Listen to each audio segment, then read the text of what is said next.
বিসমিল্লাহির রহমানির রহিম। সকল প্রশংসা আল্লাহর, সকল ক্ষমতার মালিক আল্লাহ মহান। আসসালামু আলাইকুম আমার প্রাণ প্রিয় সকল আপনজন, কেমন আছেন? আমি আপনাদেরই সামান্য একজন কান্তাপা আবারও চলে আসলাম। আজকে হচ্ছে ৩/১/২০২৬ সাল। আল্লাহর নামে কাজ শুরু করলাম। আমি আমার আল্লাহর ঘরে সালাম ও দোয়া পৌঁছে দিলাম। আমার প্রিয় নবীজির রওজা মোবারকে সালাম ও দোয়া পৌঁছে দিলাম। হযরত শাহজালাল শাহপরানে সালাম ও দোয়া পৌঁছে দিলাম। আজমি শরীফে সালাম ও দোয়া পৌঁছে দিলাম। মাইজবান্ডার শরীফে সালাম ও দোয়া পৌঁছে দিলাম। আল্লাহ আপনি নামাজ রোজা ইবাদত বন্দিকে কবুল আর মঞ্জুর করে নেন আল্লাহ। যারা যেই আশায় আসতেছে আল্লাহ তাদের আশাগুলি পূর্ণ করে দেন, আমিন। আমি আপনাদেরই কান্তা আপা আবারও চলে আসলাম। আসলে আজকে সকাল থেকে বাইরে অনেকগুলি প্রোগ্রাম ছিল। প্রোগ্রাম শেষ করে তাড়াতাড়ি ভাবলাম যে না, আমার আপনজনরা তো 2026 সালের 3 তারিখে তো দেখে নাই আমি কেমন আছি। হয়তো তাদের মনে অন্তরে অন্তরের দোয়া সবসময় আমার সাথে থাকে, এবং আমি আমার সকল পাত্র পাত্রী অভিভাবক সবার জন্য আমি দোয়া চাই। সবার কাছে যেখানেই যাই সেখানেই দোয়া চাই যে আল্লাহ, যারা যেই আশায় আসতেছে আল্লাহ তাদের আশাগুলি আপনি পূরণ করে দেন, সহজ সরল পেরাশানি মুক্ত করে। তো আমাদের অফিসটা হচ্ছে রামপুরা বনশ্রী মেন রোডে 8 নম্বর হাউস।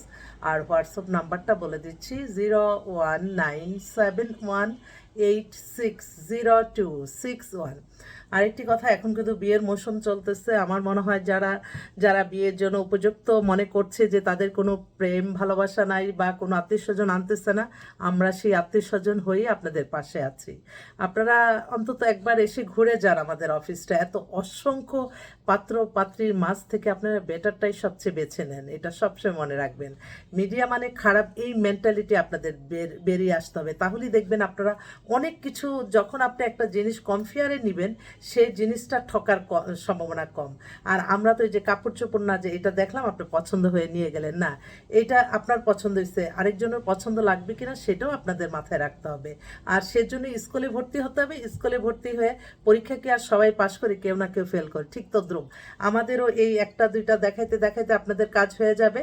আর হয়তো কারোটা হচ্ছে না, এটা মানে আরও ট্রাই করতে হবে, লেখাপড়া করতে হবে, লেখাপড়ার জন্যই আমাদের কাছে আসতে হবে। তো আমরা অফিসেই আছি। আসলে আজকে এক্সক্লুসিভ কিছু পাত্র আসছে, পাত্রী আসছে, কিন্তু আমার কয়েকটা বোনের কথা, যারা কিনা বিধবা, ডিভোর্স, ওরা আজকে খুব বারবার ফোন করতেছে, আপু আমার জন্য একটা বোন বিধবা, সে অলরেডি আমাকে ভিডিও করেছে। ওর বয়স 50, ও বনশ্রীতেই বাসা, 5 ফিট 4 মতো লম্বা, দেখতে স্মার্ট মেয়ে, কিন্তু ওর ভাইয়ের বাসায় আছে। ওর একটা ফ্ল্যাট আছে, ওই ফ্ল্যাটে উঠতেছে না। ওর ভাই, ওই হাজবেন্ড মারা যাওয়ার পর ওর ওর দেবররা নাকি খুব সততামি করতেছে সেই ভয়ে। তো বললো যে আপা আমার একটা ব্যবস্থা করে দাও, যে কোনো একটা ভালো একটা ছেলে, দুজনে মিলে থাকবো, তারপরে অল্প ইনকামেও চলতে পারবো। আমার এখন মানে একাকিত্ব আমি। তো বলছে ঠিক আছে। ও আবার আমেরিকাতে ছিল, এখন দেশে চলে আসছে। ওর জন্য একটা জরুরিতে কালকে আরেকটা বোন আসছে মিরপুর থেকে, এত সুইট মেয়েটা। ওরও ডিভোর্স হয়ে গেছে, ওর বয়স 33-এর মতো, 5 ফিট 4 লম্বা, স্লিম, ইন্টার পাস। মেয়েটা দেখতে অনেক সুন্দর, ওর নামে 5 কাঠা জমিও আছে। ওর বাবা মা নিজেই উইলিংলি বললো আমাকে। তো একটা ভালো একটা ছেলে যাচ্ছে। আমার অনেক প্রবাসী ভাইরা আছে মিডল ইস্ট কান্ট্রিও, তাদের কোনো সমস্যা নাই, যেহেতু মেয়ের একটু লেখাপড়া কম। ও বলছে যে আরেকটা বোন থাকে মিরপুরে, ও বিধবা, নীলা, ওর বয়স 45-এর মতো। ও বলছে যে আপু আমার জন্য তাড়াতাড়ি ব্যবস্থা করো। আমি নাম ধরেই বলতেছি। আরেকটা বোন শেলি, ও বনশ্রীতে বাসা, আজকেই প্রথম ও বিজনেস করে, ওরও ইন্টার পাস, 45-এর মতো বয়স। মেয়ে দেখলে পছন্দ হওয়ার মতো, এখন দেখাইতে তো পারি, অনেক সুন্দরী। তো ওর ও একজন ভালো একজন পার্টনার চাচ্ছে, দুজনে মিলেই ভালো থাকবে। আরেক ভাই, ওনারা সপরিবারে থাকে নিউজিল্যান্ডে। ওনার মেয়ে হচ্ছে শর্ট ডিভোর্স, 91-এ date of birth, height 5 feet 4, এত সুন্দরী মেয়ে, ডিভোর্স হয়ে গেছে। নিউজিল্যান্ডে কোনো পাত্র থাকলে তাড়াতাড়ি যোগাযোগ করেন ইনশাল্লাহ। এছাড়া আমার আরেকটা বিধবা বোন, ওরও বয়স 50। এখন আমার অফিসেই বসা, বললো যে আমি যাচ্ছি এখন তাড়াতাড়ি বাসায় এসে। তখন আমার হঠাৎ মনে হলো আজকে তো আমি সবার দোয়া নিয়ে নিয়ে আমি দোয়া নিতে চাই। তো এই এই এই এর মাঝে আলহামদুলিল্লাহ অস্ট্রেলিয়ার বেশ কিছু ছেলে এখন আমাদের দেশে। একটা ছেলে রনক নাম, ওর 94-এ date of birth, height 5 feet কত বললো 10। ওর বায়োডাটার ছবিও এখন পাঠাবে। ওর বন্ধুর বিয়ে দিছি, সে গত পরশু দিন আসছে, এসে আমার সাথে যোগাযোগ করছে। আলহামদুলিল্লাহ, যারা আমাদের নাম ধরে ঠিকানা ধরে আল্লাহ পাঠাচ্ছে এই ভালো একটা একটা কাজে, আল্লাহ তাদেরকে হায়াত রিজিক বাড়ায় দেন, আল্লাহ হায়াত বাড়ায় দেন, আল্লাহ সুস্থ রাখেন, আল্লাহ সুস্থ রাখেন। এছাড়াও আমার অনেক বোনরা আছে যাদের হয়তো সব কিছু বলতে পারি না, আল্লাহ আমার এই বোনদেরকে আল্লাহ বিয়েটা সমাধান করে দেন, আল্লাহ তারা অস্থির হয়ে আছে, তাদের একজন হাজবেন্ড আল্লাহ তাদেরকে মিলিয়ে দেন। আমি তো আরেকটা বোন কালকে আসছে, মেয়েটা এত সুন্দরী, কোরআনে হাফেজ, কিন্তু বয়স 21, 5 ফিট 3 লম্বা, পাতলা স্লিম, ও বয়স 50 হোক, ওরে জরুরি ভিত্তিতে বিয়ে দেওয়া দরকার, তার গার্জিয়ান নিয়ে আসছে। আরেকটা ভাই কালকে আসলো, বাংলাদেশে ওনাকে সবাই চিনে, উনি অবিবাহিত কিন্তু বয়স হয়ে গেছে 50, উনি একজন ভালো একটা 30-এর মধ্যে বিয়ে করবে, কিন্তু কেন জানি ওনাদের ভিতরে কে ঢুকাই দেয় যে ওনার জন্য অনেক পাত্রী রেডি, কিন্তু যেগুলি দিবে সেগুলি উনি পছন্দ করতেছে না, উনি 30-এর মধ্যে চায়, মেয়ের নাকি বাচ্চার দরকার। তো যাক, ঠিক আছে, অবিবাহিত, বাড়ি গাড়ি কোনো কিছুর অভাব নাই, উনিও হ্যান্ডসাম, উনি নিজেকে বলতেছে যে আমি অনেক ইয়াং, আমি আমি মানে অনেক বিশাল কথা। তো বললাম যে ঠিক আছে, বয়স তো হয়েছে ভাই, এটা তো একটা ডিফল্টার, এটা তো আর আপনারা বোঝেন না। যাক, যার যার ব্যক্তিগত ব্যাপার। আন্টি আমার কেউ বিশাল বড় শিল্পপতি গ্রুপের মেয়ে, ও আমেরিকা থেকে পড়াশোনা করে আসছে, 2000 সালে জন্ম। আন্টি, হ্যালো আন্টি, বাংলাদেশে, উনি ইংলিশে লেখছে আর কি, আমি আবার বাংলায় বলতেছি, বাংলাদেশে আপনার কাছে কি কোনো ভালো ছেলে নাই? বিবি, এমবিএ, ইঞ্জিনিয়ার, ডাক্তার, ওরা আমাদের কোম্পানিতেই দরকার, জব করলো, আমাদের আপত্তি নেই। বাহ, কি সুন্দর করে লিখছে। তো দেখো, আমার এই বিধবা বোনটাকে যায় দেখতে হবে।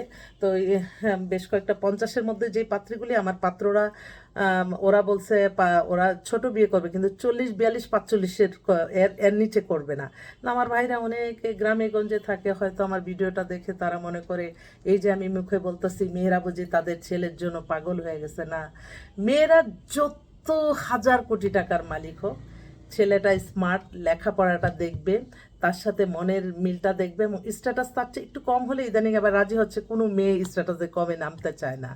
তবে এটা, হ্যাঁ, কথা বলতে বলতে মানুষের জীবনে ভালো লাগা হয়ে যায়। ও, আজকে একটা প্রোগ্রামে গেলাম, মেয়েটাকে ওর বাবা মা নিয়ে আসলো, এত ইনোসেন্ট একটা মেয়ে পেলাম ওর। আমি একটু দেখে বলি, আমি তো এতদিন আমি শুধু মেয়ের ছবি দেখলাম যে না কোথায় দিব, আর ঠিক আছে ভাই, কিন্তু আমি আজকে একটা প্রোগ্রাম ছিল, ওখান থেকে আমি বললাম যে আপনার মেয়েকে আমি দেখবো। তো উনি আবার ইনভাইট করছে, পাশে একটা ভালো একটা কফি শপে মেয়েকে নিয়ে আসলো। ভদ্রলোকও কি, মানে একদম নুরানি চেহারা, মেয়েরও নুরানি চেহারা, এত ভাল লাগলো। মেয়ের ডেট অফ বার্থ 2001-এ, বিবিএ, এখন 5 ফিট 4 লম্বা, এখন মিরপুরে ওদের বাসা, আর এমনি ঝালকাঠি দেশের বাড়ি। বাবা বিজনেসম্যান, ওদের গার্মেন্টস টার্মেন্টস আছে, ম্যানেজিং ডাইরেক্টর, অনেক বা অনেক স্ট্যান্ডার্ড। আমি এটা এত নরম গরম, ওই যে আপনার অনেকে বর্ণনা দেন নাকি, ওই যে মানে কিছু কিছু বউ সুন্দর লাগে, এত ইনোসেন্ট, আমি অবাক হয়ে গেলাম যে মেয়েটার, তো আমি ভাষায় প্রকাশ করতেছি সবার কাছে, কিন্তু এই মেয়েটাকে যে বিয়ে করবে, যারা নতুন বিয়ে করতে চাচ্ছে, ডাক্তার, ইঞ্জিনিয়ার, আর্মি অফিসার, সরকারি বেসরকারি, এই এই এই টাইপের মেয়েই তো আসলে খুব সাংসারিক ঘরোয়া হয়। এটা কিন্তু আপনাদের মাথায় রাখতে হবে। এবং আমি এই বিনয়ী মেয়েদের প্রতি আমি সবারকে বলবো, বিনয়ী যে মেয়েরা, ব্যবহার ভালো, সামাজিক, একটা মানুষ দেখলে হ্যালো হাই করে কথা বলে, কিন্তু অনেক মেয়েরা অহংকারী, মানুষের সাথে মিশতে পারে না, নিজের পরিবারের অহংকার নিয়ে বসে থাকে, তার দ্বারা একটা মানুষের কল্যাণ হলো না, তার একটা মুখের কথায় মানুষের বদ্দুয়া আসলো, একটা মুখের কথাও কিন্তু অনেক দোয়া আসে মনে থেকে। আমি কারো কাছ থেকে, আমি আবার একটু অন্যরকম, কারো কাছ থেকে একটু ভালো কথা শুনলাম, আমি তার জন্য দোয়া করতে করতে আমার জিদ শেষ। আল্লাহ তাকে ভালো রাখেন, আল্লাহ তাকে সুস্থ রাখেন, আল্লাহ তাকে হায়াত বাড়িয়ে দেন। আল্লাহ, মৃত্যুর কাছে মানুষ হেরে যায়, কিন্তু বেঁচে থাকতে মানুষের কল্যাণে যাতে আসতে পারি, আমার আল্লাহর কল্যাণে যাতে থাকতে পারি, নামাজ রোজা ইবাদত করতে পারি, সেই মানুষটাই আমি। তো আমার বোনরা, ভাইরা, যাদের হচ্ছে না, তারা কখনো কোনো টেনশন করবেন না, আল্লাহ ইনশাল্লাহ মিলিয়ে দিবে কোনো না কোনো ফেরেস্তার মাধ্যমে। কোথা থেকে আপনি আয়সা পড়বে, দেখবেন যে কোথা থেকে আল্লাহ রহমত দিয়ে দিছে, রহমতের শেষ নাই আল্লাহর কাছে। আল্লাহ ছাড়া অগণিত বাজেট দেওয়ার কেউ নাই। আমার বোনদের বেশি কষ্ট যারা বিধবা, ডিভোর্স আছে, কারণ তারা গুনার কাজও করতে পারে না, তারা সারাক্ষণ আমাকে বলে আল্লাহ একটা ভালো ছেলে দেন, ভালো ছেলে দেন। তো আমি বলবো আমাদের কাছে অসংখ্য পাত্রপাত্রী আছে। আজকেও প্রথম আলোতে আমার একটা বিজ্ঞাপন আছে, প্রথমেই গেছে পাত্রী চাই, এক army officer, engineer code, 95 date of birth, height 5 feet 10, বাবা বিজনেসম্যান, মা হচ্ছে প্রফেসর। ওর জন্য একটা ভালো একটা ছেলে চায়, মেয়ে চায় সুন্দর।